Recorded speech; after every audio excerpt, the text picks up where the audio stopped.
Lo tau gak sih ada orang yang bisa ngubah sampah plastik jadi bensin, tapi habis itu hilang sih. Wah, Demian ini ya.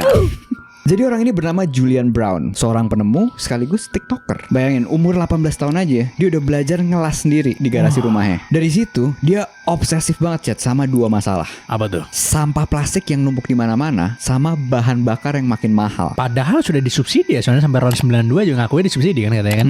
Bukan ya, ini bukan yang itu ya. Akhirnya disambungin lah dua masalah itu jadi solusi chat. Dia bikin sebuah mesin yang disebut microwave pyrolysis reactor. Jadi prinsipnya gini, plastik dipanasin dalam kondisi tanpa oksigen, bukan dibakar. Nah, molekul plastik itu pecah jadi cairan hidrokarbon. Hasilnya bisa bikin bensin, solar, bahkan jet fuel. Ya simpelnya ini oven tapi canggih banget lah. Dan ini bukan sekedar klaim doang ya. Waktu itu dia udah punya 5 prototipe. Pas dia tes, hasilnya dia bisa jalin mobil pakai bensin dari botol plastik bekas. Bahkan Asap Labs di Washington ngetes bahan bakarnya dan bilang lebih bersih dibanding solar biasa. Sampai akhirnya dia membuat perusahaan bernama NatureJets. Dan yang bikin dia beda, dia tuh transparan banget. Semua eksperimen mau gagal ataupun berhasil, semua di-share ke internet. Makanya followers dia di TikTok terakhir gue cek itu 2,2 juta sih. Sampai dia itu diliput sama Forbes, bahkan dikasih dana $100.000 atau sekitar 1,5 miliar rupiah dari Alexis Ohanian, dia co-foundernya Reddit. Sampai suatu hari keanehan mulai muncul. Tahun 2024 salah satu reaktornya itu meledak. Kakinya kebakar parah sampai dioperasi. Dia akhirnya pindah ke Alabama, jauh dari rumahnya, biar bisa terus eksperimen. Sampai dia itu tidur di mobilnya sih. Kok bisa begitu? Gak ada duit soalnya kan.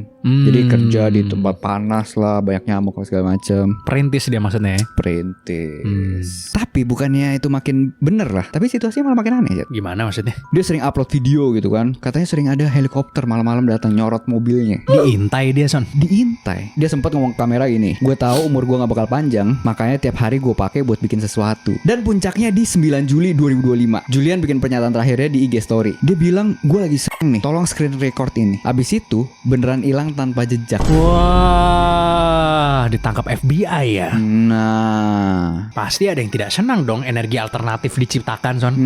itu dia. Nah terus lanjutannya gimana? Akhirnya ibunya angkat suara 2 minggu setelah dia hilang. Ibunya Nia Brown bilang kalau dia itu aman, tapi dia nggak bisa bilang di mana atau bagaimana kondisinya. Cuma bilang demi keamanan dan keselamatannya dia nggak bisa bicara lebih lanjut. Polisi Atlanta juga udah klarifikasi kalau nggak ada laporan orang hilang bernama Julian Brown. Jadi secara resmi mereka anggap dia nggak hilang. Jangan cuma gimmick doang nih jangan-jangan. Nah tapi ya tetap maksudnya netizen kan berkonspirasi semua kan. Karena bisa dibilang sih ini sembunyi aja bukan hilang ya. Dan maksudnya hilang dari radar dulu lah. Kalau sekarang posisinya dia kelihatannya aman karena Julian udah balik konten lagi dan bahkan bikin penemuan-penemuan baru lagi. Makanya benar ternyata ada quotes yang bilang sih, Apa itu? hal paling bahaya di dunia itu bukan senjata, tapi ide gila yang bisa ngubah segalanya.